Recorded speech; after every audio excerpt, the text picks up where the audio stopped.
Bryce Petty, former Baylor quarterback and two-time Big 12 champion quarterback. How have you been, young man? Oh, man, I tell you what, after that infomercial, I'm fat, dumb, and happy. I think I need Dr. Petty to help me with my low T and the weight loss.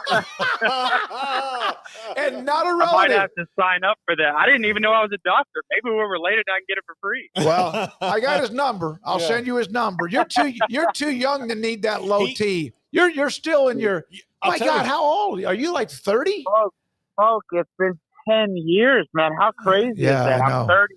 Just celebrated 34 in May. My God. By the way, in Dr. Petty's office, he has a picture of Bryce. Yeah, he does. Big 12 championship. Yep, he does. I think Dr. Petty's riding your coattails and making people think that you're related to him. So what did that mean? I tell you what, there sounds like an NIL deal that I should have been awarded back then. God, would have been some money for you. So what did it mean when they called you? This is not any surprise that you're going to get in it, but what did it mean to you? Well, I mean, I tell you what, I think it. The first thing that popped in my head was just the team. It kind of brings you back to 10 years ago, crazy enough, but man, it seems like it was yesterday. The locker room, the guys, the hard fought 2-a-days, the weight room sessions, the practices, the games, all the good stuff. It just kind of floods back into your memory, and it does mean a lot, man. I'm super, super humbled, super honored to be inducted individually, but I think it happened in the best way possible, that we were recognized as a team last year, because it really was, man. It was a team effort. I'm not just saying that to be, cute and political. Like it, man. I would be nothing without those guys, and so it's a true honor, but it's really in representation of the entire team. Bryce, I was thinking about this when I knew we were going to have you on. The Big 12 is the most topsy-turvy league. Now, especially with, Texas and Oklahoma, do you think about your team's place in the history of, you guys were kind of at the forefront of making it that topsy-turvy, even well before all this other stuff happened, like Baylor coming from nowhere, of being the worst team in the Big 12 for over a decade, and then being the best team in the Big 12, or one of them every year for I mean, now it's been pretty consistent. They have a little bit of a dip and then they come back in, but you started the shakeup of the Big 12. Yeah, man, I think it was certainly interesting, man. Especially when I started playing, in 13 and 14. And I love telling the story that Texas wasn't Texas anymore. When they walked in the building, people didn't really care that you were Texas. Whereas from before, 25, 30, 40 years, that was a big deal. You get an offer from Texas, you're going there.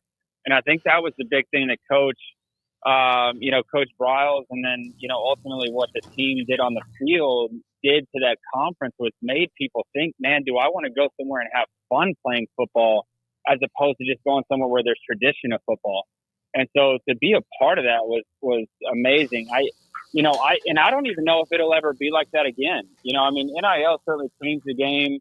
It's not meant to get in that conversation. It's right, wrong, or better. I love that guys are getting paid. I hate how it's done. However, the idea of college football where it's any given Saturday, anybody can go play with whoever's on the other side of the field if you believe, and that's just what we had. So it was certainly a lot of fun for all of us to go out there, knowing what we had, knowing what we were building, knowing what we were going to, and coming from. That was the other thing. And so a lot of times the cool part of being kind of out in the business world now is when we get to talk about the memories. A lot of that is, man, when I was there, we were this and that, and, we weren't very good. And then when you guys came, it was incredible. It was just such an energy about Baylor football, especially in Waco, but especially in the recruiting. You saw it, man. We had guys coming from all over the place. It was national. It was the top guys in Texas. And if you have the top guys in Texas, you have the best team in Texas without a doubt. Bryce, do you still get the itch this time of year when camps start opening up? Is there like some nostalgia that kicks in for you, or are you kind of well past that at this point? I was watching preseason football like I was about to suit up. This makes the world so much better. Nothing against baseball. I've got a lot of baseball friends, love it. But man, when it's the only thing on, it's like, holy smokes, man, this is the longest day ever. football makes everything better. It's American sport. It is America's sport. And it makes the office better. It makes dinners at the home better. My 5-year-old daughter, we just had 2 birthdays. So I've got a 5-year-old, a 3-year-old, and then little man will be 2 in October. But my 5-year-old was like, Daddy, can I watch football with you? And I was like, wow. Absolutely you can. So it makes life all the better. Absolutely. That's a handful, man. That's 5, 3, and 2. Look, I'm on a lot of nicotine and coffee. I got to be completely transparent with you guys. It is a lot. It's a lot more than I signed up for, but it's beautiful chaos is what I like to admit. That's awesome. Bryce, get that NIL deal for Zen. Oh God, Bryce, do you what do you think about the current state of the team after the great close that they had last year? Should have beaten LSU in that bowl game. Sawyer Robertson, he reminds me of you, except like he's a nice person. And much better looking. But no, like, what do you think of that? I love where the team's at right now. It's fun being, unfortunately I'm removed enough, so I don't know where all the guys' names are at. But I tell you what, with Coach Aranda and everything that he's building, Sawyer Robertson, dude, if you've got a guy like that leading the helm, and everything that I've read about him and heard about him, and obviously talking to him too, he leads by example, and that's what we had. And that's the hard thing to find in college football now. There's so much turnover. There's so much care about money. Unfortunately, it's part of it. But when you can build culture and you can lead behind a guy like Sawyer and those seniors, man, it makes for a great football team. Because it's what you build on, all, whatever spring training and then fall camp is all not just for August and September. It's for the games in November where you're kind of in a dogfight. You got to go back to that stuff. You can look at the guys in the eye and know that I'm going to fight for you. You're going to fight for me. And so I'm actually really excited to watch the Bears this season. When you watch Sawyer Robertson, what do you see? Any similarities to what you were like? Because you could take off and run. He does that. It's not like he's a dual threat, but he seems to have a little bit of that blank in his neck, if you know what I mean. And he's kind of fearless. Absolutely. No, I think everybody if you're playing Power 5 football or Power 4 football, whatever it's called now, I think you have intangibles that you can throw and then you can move and you're athletic. What I love about watching Sawyer is how the guys respond to him. I love that he has a calmness in the huddle. Doesn't matter the situation in the game. Doesn't matter how much time's on the clock or, how much they're behind the sticks. They respond to him. And those are the things that you can carry. Those are the things that I really appreciate and respect about him as a player, especially outside of all the things that I read at him as a person. And so when you have, again, that guy, quarterback is just a natural leader of your team and he's supposed to be. And so when that can be genuine and not faked, that's a great thing. So I really, really enjoy watching him and, I hope, wish and hope and pray all the best for him because I think he's going to have a great year this year. Bryce,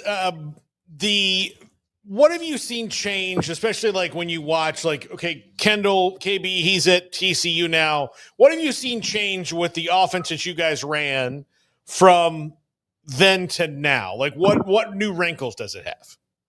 I think it's honestly the defenses that have created some wrinkles. I think defenses are getting better in their matchups and how they play certain things. When we came out in 2011 and Griff had more touchdowns than incompletions against TCU, and we were able to run that table.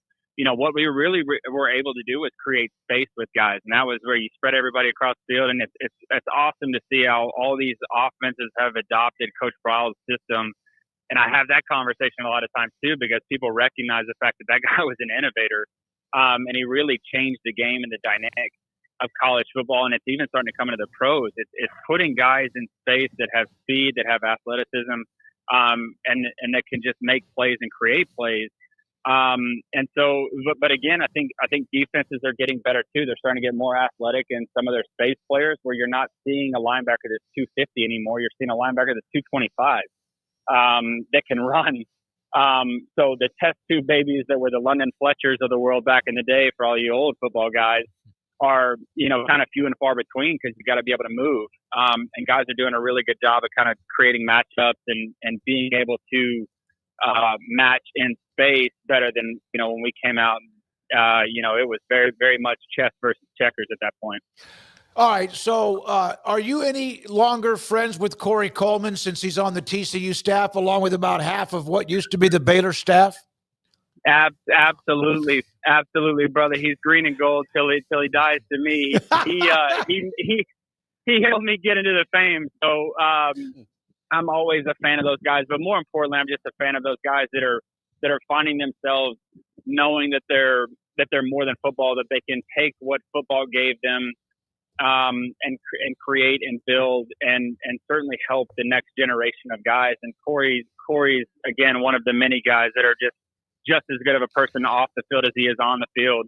As athletic as he was, he has so much more to offer and more to give than just shoulder pads and a helmet. So I'm super excited for him. I think it's going to be a great role for him with KB and that wide receiver room at TCU. It is unfortunate they have to wear purple, but that is what it is. Well, we had one of our producers who just left us a couple weeks ago. Emery, Corey. Grew up a Baylor fan. Corey Coleman was his favorite Baylor player when he was a kid, like absolutely favorite. And the day we had Corey on after he took that job, and he popped up on the screen, and he had a purple TCU shirt and TCU hat, I think I saw Emery die inside a little, just a little. I think it was much more of a rivalry when Briles and Patterson were trying to virtually beat each other up. Mm-hmm. And that just made it fun. But man, I tell you what, I root for those guys that had a big impact on my life, and Kaz and KB and Corey all had a big impact on my life. Did you think, or seeing now that he took the path of coaching, did that make sense with the Corey that you knew back then?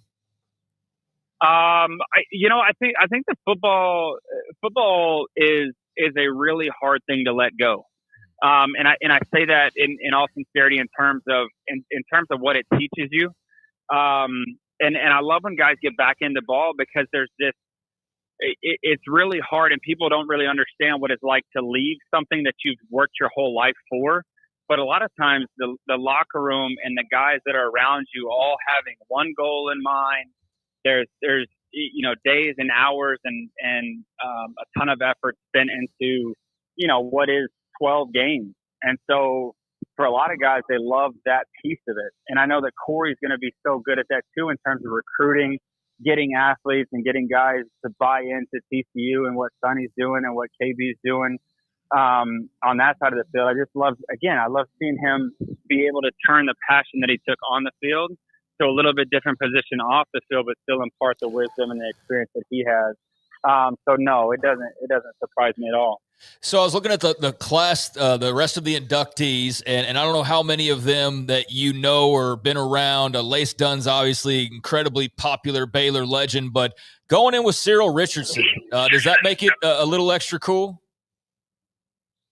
Man, Sel, I didn't get to play, a lot with Sel on the field. Okay. I got that guy in pads and in sweats and just realized, dude, I wouldn't want to be on the other side of the field from him.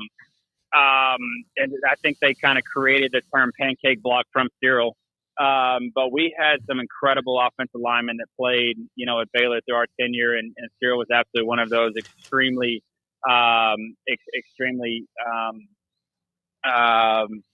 blessed to be around him as a man and as a player, but also he deserves this just as much as anybody. What was it like? Because you had, and what Randy Clements did is they got what Steve Sarkisian's getting at Texas. He calls them big humans, like left tackle to right. Texas Tech has monstrous linemen when Leach was there, and they spread them out. But you had, along with what Baylor did with Laquan McGowan at 350 whatever pound, 400 pound H-back. But what was it like? Because you're a pretty big dude. But to have that wall in front of you, and Clements would mix and match them from one year to the next, and it never seemed to blink. Never seemed to blink. I call them test tube babies, to be honest with you. They are, they're few and far between, but man, when you find them, they're your favorite people. They're actually my mom's favorite people as well. so they made our life easier. They kept me up the turf. I've always loved offensive linemen, got to hang around a lot of cool guys, that they got their hand in the dirt, and a lot of times they don't get enough praise for what they do, man. They maul every day. They get their head beat in every day, but they do it and they love it. And, you give them typically a fishing pole and some Miller Lights and they're fine. Bryce, what was it when you watch a coach? Randy Clements was always kind of a mad scientist to me, even though I don't know if people would do that, but or like a chef, like he could make anybody a center. Like he had these guys that were like tackles, and then he's like, "You want to be a center?" Philip Blake was like Philip that. Blake was like. I mean, there was like three guys that like some guys they recruited that were centers, and then other guys they're like, "We don't really have one. Hey, you do it." And then he just made him a center, which is it's the most complex position to pick up because you not only have to know everything that all these guys know, you have to know everything that you know as the quarterback as well. What was it like watching that and being like, all right, this is going to be my center. Okay, rock and roll. Yeah, I mean, I think for, that position is certainly dynamic. And I mean, the way that Coach Clements, created our line and built that run game to where, and I tell everybody this all the time, we threw for a lot, had a lot of touchdowns through the air, but like that was all predicated and built on the run game. And so that, Coach Clements has a lot to do with his staff and his guys in that room, with a big piece of the success that the Baylor offense had. And, especially at center, to your point, you have to be dynamic. And we had Stephon Huber before that, and Kyle Fuller was an absolute animal, played in the league for a long time.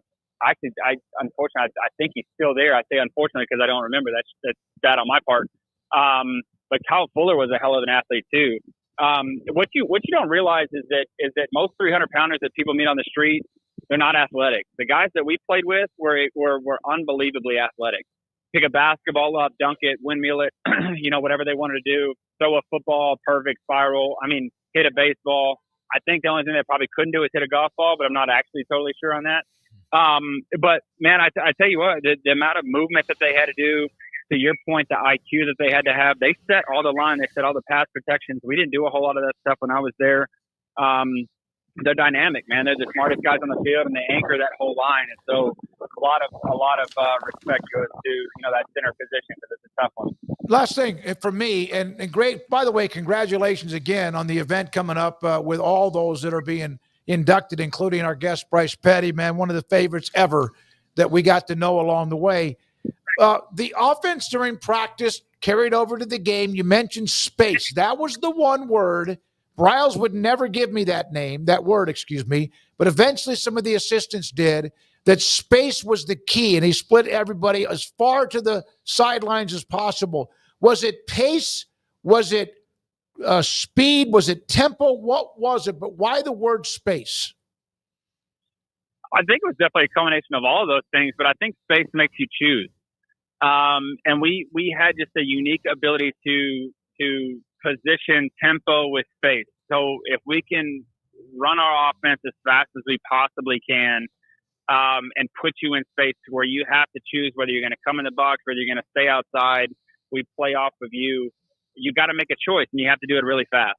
And so that was one of the greatest things that he ever put into that offense and created that wrinkle that just gave us a completely different dynamic, using what the defense is supposed to do against them. That's what I was saying. It's chess. It's chess just on a different play. It wasn't from a mentality part of chess of me thinking 3 or 4 moves ahead of you. It was simplifying the game to where we could play really fast, make one dude choose, and then make him wrong. And that was the beauty of that offense. That's what made us really efficient, really effective, and put up a lot of points on the board. Congratulations, young man. You we got the picture of you with that chrome helmet back in the day. My God, you were fantastic to watch. Unbelievable couple of some years with you. And then, of course, you had Nick, who's going to be a featured speaker at a luncheon in August. And then, of course, Seth Russell. RG3, he had a power ranking among the quarterbacks in that era during that time. What would your power ranking be with you, RG3, Seth Russell? We'll leave Stidham out of it for right now, and then Nick Florence.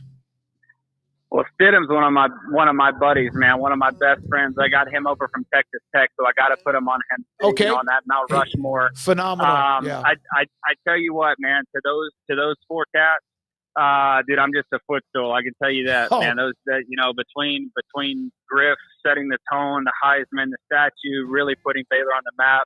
Nick being able to sustain that. Mm-hmm. I was just a product of great teams, man. Great people. A lot of talent on the field. Seth could jump out of the gym, could throw the ball off the field. That guy was so much more athletic than me the whole time. I was just sitting there trying to make sure that dude didn't have enough water to where he could take my position. And then Stidham was about to carry the whole thing to the ship, man. I'm telling you right now, if we had that rolling and all that stuff wouldn't have gone down, but Stidham would have taken us to the playoffs and most likely made a run. I mean, he was extremely, extremely talented. So I'm a footstool to those guys, man, but just happy to be a part of the group. Love you, buddy. Appreciate it, Bryce. Bryce Petty Thank with us. you guys so much, man. I really appreciate it. You too. Congratulations. Can't wait to see that event.